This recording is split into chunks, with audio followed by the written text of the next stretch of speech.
दोस्तों, आज हम हिंदी ग्रामर में वर्तनी शुद्ध के बारे में पढ़ेंगे। तो हमारा पहला क्वेश्चन है, कच्छा शब्द का शुद्ध उच्चारण है। 4 ऑप्शन दिए गए हैं। अब 4 ऑप्शन में कौन सा शुद्ध है वही आपको बताना है।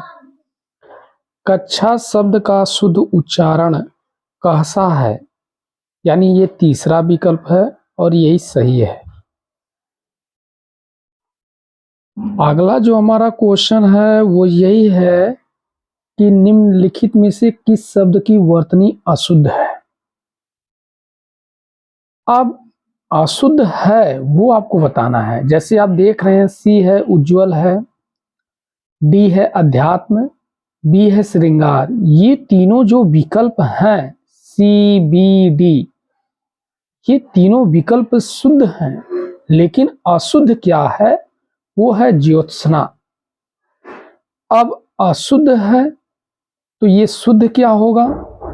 इसका शुद्ध जो वर्तनी है वो ज्योत्सना है, यानी आधा त और आधा स है। यहाँ पे पूरा स दिया गया है, यहाँ पे ज्योत्सना, यहाँ पे जो है आपको ज्योत्सना लिखा है, ये जो पूरा स लिखा गया है यहाँ पे आधा स होना चाहिए। अगर ये आधा स होता तो यहाँ पे ये शुद्ध हो जाता। तो यहाँ पे पूरा स है, इसलिए यह अशुद्ध है। अगला जो क्वेश्चन दिया गया है वो यही है कि दिए गए विकल्पों में शुद्ध वर्तनी वाला शब्द छांटिए। पहला है संशय, बी है संशय, सी है संशय और डी है संशय। तो कौन सा शुद्ध है ये हमें छांटना है। तो जो हमारा डी विकल्प है वही शुद्ध है। ये जो है 2014 में पूछा गया क्वेश्चन है। फिर इसके बाद जो हमारा अगला क्वेश्चन है वो यही है 693 में। तो 693 में 4 ऑप्शन दिए गए हैं, एक दृश्य दिया गया है, एक दृश्य दिया गया है। तो कौन सा शुद्ध है वही आपको छांटना है। जो आप बी ऑप्शन देख रहे हैं ये हमारा सही है, दृश्य। बी ऑप्शन हमारा क्या है? सही है। शेष जो विकल्प दिए गए हैं वो सभी क्या है?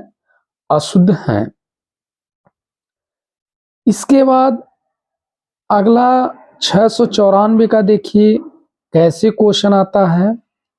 उद्योगिक, औद्योगिक, उद्योगिक, औद्योगिक।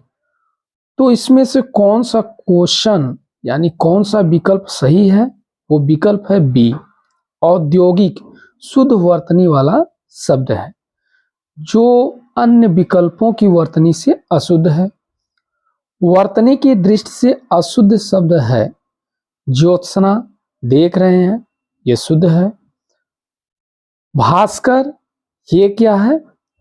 अशुद्ध है। शुद्ध क्या होगा? जो आप देख रहे हैं दंती वाला स, दंती वाला स होना चाहिए। भास्कर में क्या होना चाहिए? दंती वाला स होना चाहिए। अगर ये मूर्धन्य स न होकर दंती वाला स होता तो ये शुद्ध होता। इसके बाद 696 का क्वेश्चन देखें तो निम्नलिखित शब्दों में से एक की वर्तनी शुद्ध है। वो कौन सा है? आधीन, ये भी क्या है? अशुद्ध है। लेकिन शुद्ध क्या होगा? अधीन होता है। अकस्मात, अकस्मात होता है। आकंड, अकांड होता है।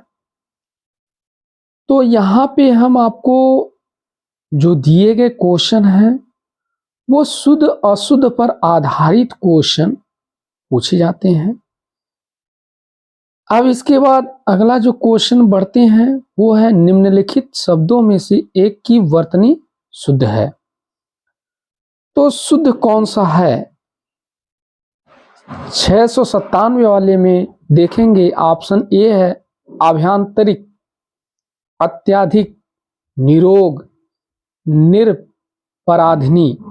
तो शुद्ध क्या है, वो डी वाला है। ये जीआईसी में पूछा गया है। निरपराधनी जो है वो शुद्ध वर्तनी शब्द है। आभ्यंतरिक तथा निरोग शब्दों की शुद्ध वर्तनी क्रमशः आभ्यंतर, अत्यधिक और निरोग होता है। अब निरोग में जो सी विकल्प है इसमें देखिए, अगर ये बड़ी मात्रा होती ये सही हो जाता, छोटी मात्रा है इसलिए क्या है, गलत है। फिर आगे लिखा गया निम्नलिखित वाक्यों में कौन सा वाक्य अशुद्ध है। शास्त्री जी की मृत्यु से हमें बड़ा दुख हुआ, ये शब्द जो लिखा गया है ये अशुद्ध है। इसका शुद्ध क्या होगा, शास्त्री जी के मृत्यु से, शास्त्री जी के मृत्यु से, शास्त्री जी के मृत्यु से हमें बहुत दुख हुआ। बहुत बड़ा जो लिखा गया है, हमें बड़ा दुख नहीं हुआ। बड़ा का मतलब क्या होगा, एक बड़ा तो ये पैमाने में आ जाएगा, तो बहुत दुख हुआ। अब 699 का क्वेश्चन देखिए, इनमें से एक शब्द की वर्तनी अशुद्ध है, वो कौन सी है, द्वारिका, अहल्या, आद्र, प्रव्रज्या। जीआईसी पीजीटी में पूछा गया है 2015 में। तो द्वारिका शब्द की वर्तनी अशुद्ध है। द्वारिका शब्द की वर्तनी क्या है, अशुद्ध है। तो शुद्ध क्या होगा, शुद्ध आपका क्या होगा, शुद्ध जो होगा वो द्वारका होगा। अहल्या, आद्र, प्रवज्या ये वर्तनी की दृष्टि से शुद्ध है। तो एग्जाम में इस तरीके के शुद्ध और अशुद्ध हमें प्रश्न पढ़ने हैं। हालांकि हम आपको इस तरीके के क्वेश्चन सॉल्व कराएंगे। आप हमारे चैनल पर नए हैं तो चैनल को सब्सक्राइब करें और यूपी पुलिस समीक्षा अधिकारी में जो हिंदी व्याकरण संबंधी जो प्रश्न आएंगे वो इसी तरीके से हल कराए जाएंगे।